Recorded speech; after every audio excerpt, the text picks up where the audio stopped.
The website for this conference identified me as a science fiction and fantasy writer.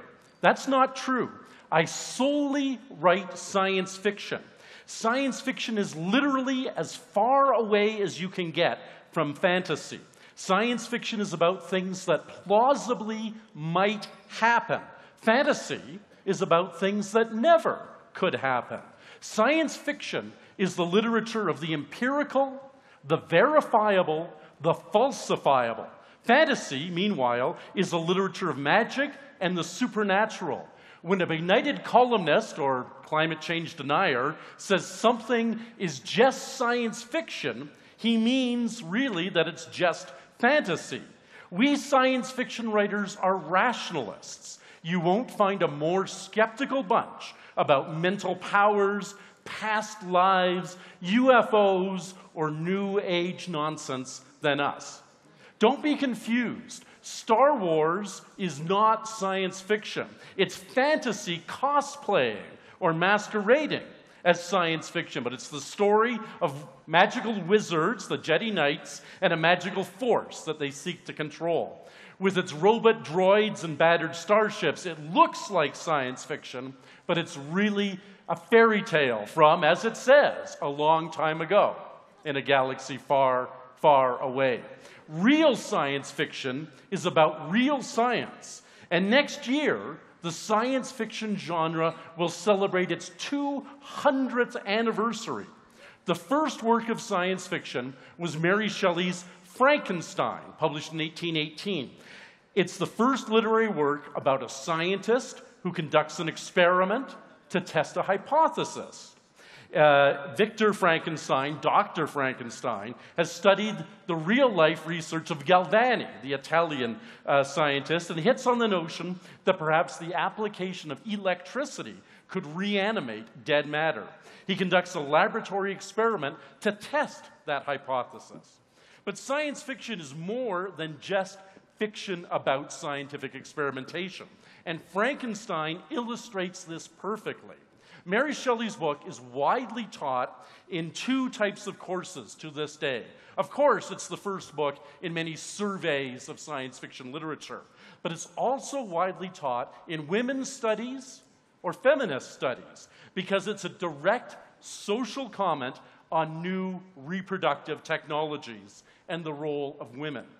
In Mary Shelley's day, members of her sex were literally disenfranchised. They had no vote, and they were marginalized. They had no power, except the creation of life.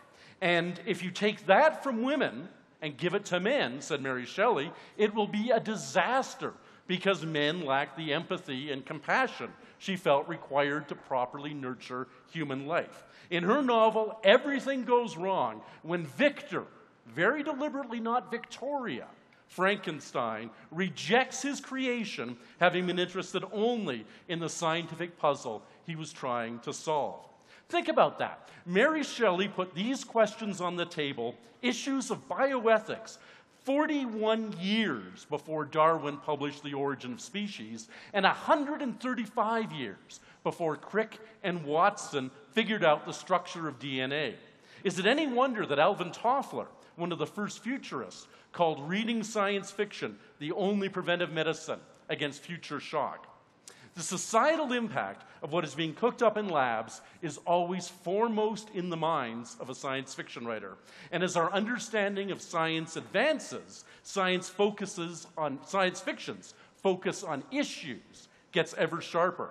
H.G. Wells grappled with creating chimera life forms in the island of Dr. Moreau, 1896.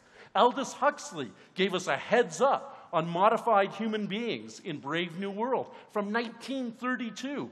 And Michael Crichton's last science fiction novel, Next, 2006, brought the issues of gene splicing and recombinant DNA to a mass audience.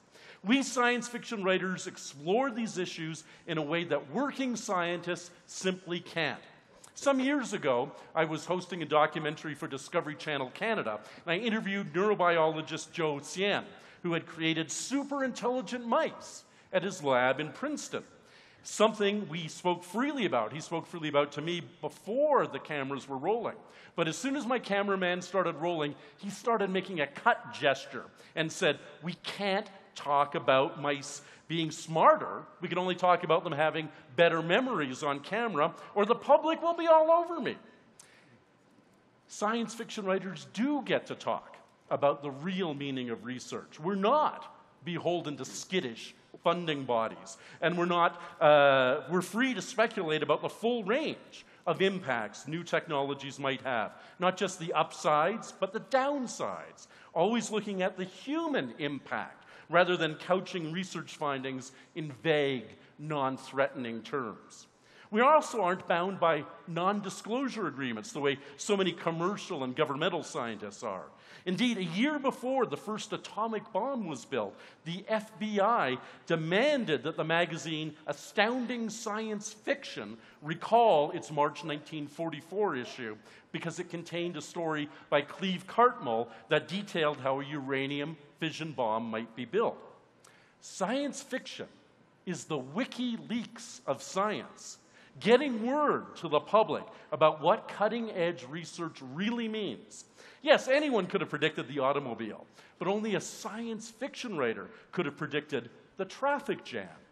Anyone could have predicted the airplane, but only a science fiction writer could have predicted hijacking, frequent flyer miles, and airport VIP lounges. Science fiction did, in fact, predict not just computers, but computer viruses in John Brunner's 1975 The Shockwave Rider, and the World Wide Web in Murray Weinster's A Logic Named Joe, published in 1946. And of course, the very term, cyberspace, comes from William Gibson's 1984 novel, Neuromancer. We science fiction writers come with the credentials to do this futurism. Many SF writers, such as Gregory Benford, are working scientists. Many others, such as Alison Sinclair, have advanced degrees in science. Others still, such as myself, have a background in science and technology journalism. Our recent works have tackled such issues as the management of global climate change, biological terrorism, and the privacy of online information, something I deal with myself in my novel Wake, Watch, and Wonder, a trilogy. And although one can't imagine George Lucas being asked to advise the space program, print science fiction writers often do consulting for government and industry. A group of SF writers called Sigma frequently advises the U.S. Department of Homeland Security about technology issues, and Jack McDevitt and I have been consulted by NASA about the search for intelligence in the cosmos. So how exactly do we science fiction writers make our plausible prognostications? It's down to a process called extrapolation. To extrapolate, according to the American Heritage English Dictionary, is to infer or estimate by projecting known information. Science fiction is the only area of fiction in which this is routinely done, and in all of literature, fiction and nonfiction, it's the only field in which it is regularly done on long time scales and with such rigor. My favorite science fiction author, Arthur C. Clarke, is my favorite author, even if he did make a glaring mistake. In 1965, he coined what's come to be known as Clarke's third law. It goes like this: any sufficiently advanced technology is indistinguishable from magic. That sounds good, but that's flat out wrong. Magic involves the violation of the laws of physics, most often the law of conservation of mass and energy. There are constraints on what even the most advanced technology can do, and good science fiction acknowledges and works within those constraints. As I've said before, a flat-out rejection of the supernatural is only one of the fundamental building blocks of science fiction. Another foundational block is the core truth that SF espouses. Mainstream fiction, also known as mimetic fiction because it imitates real life, takes as a given that you can't change human nature. Science fiction takes as a given that you can. The more science fiction tries to portray humanity altered, the harder it is to read, that's true. But we are working hard to give you an advanced glimpse, a roadmap to the future when we will have radical life prolongation, when we will have the end of scarcity, when we will have all the forms of energy that will obviate this debate about whether anybody should still cling to fossil fuels. We're there to give you a first glance at what's coming down the pike. The second thing, or another thing you need to extrapolate the future, is a keen appreciation of history. My friend Kim Stanley Robinson, a great science fiction writer, says that science fiction is just historical fiction continued. And I think that's right. You look to the past to see how we got to here, and then you look from here following forward to see where we're going. It's the likely extrapolation is the one that's a straight line prediction. The unlikely one is the one that suddenly veers off for no good reason. The third requirement for really effective extrapolation is a recognition that the rate of change is no longer linear, but rather is exponential. Although Ray Kurzweil is the thinker most associated with this in his book, The Singularity is Near, the idea actually originated with a science fiction writer, my friend Vernor Vinge. Vinge said that the singularity, the moment that machine intelligence will exceed human intelligence, will arrive within 25 years. 25 years ago, he said it would arrive between 2005 and 2030. It's still within that window. I think he probably is very right about this. And there will be a whoosh when humanity is left far behind by machines that outthink it and double and triple and quadruple their capabilities in matters of weeks, days, and hours. The certainty is that the next century will be much more productive than the previous century. The next decade will see many more breakthroughs than the last decade. AIDS and cancer are tractable scientific problems. We lament our slow progress in them, but we've only known the structure of DNA for 60 years now. We've only had a map of the human genome for less than 20. We finally have computers powerful enough to deal with complex matters such as protein folding. And finally, after 40,000 years, we're able to do real medicine for the first time. I'll be astonished if by the 100th anniversary of Crick and Watson's breakthrough discovery of the structure of DNA, that any diseases continue to be a serious threat to humanity.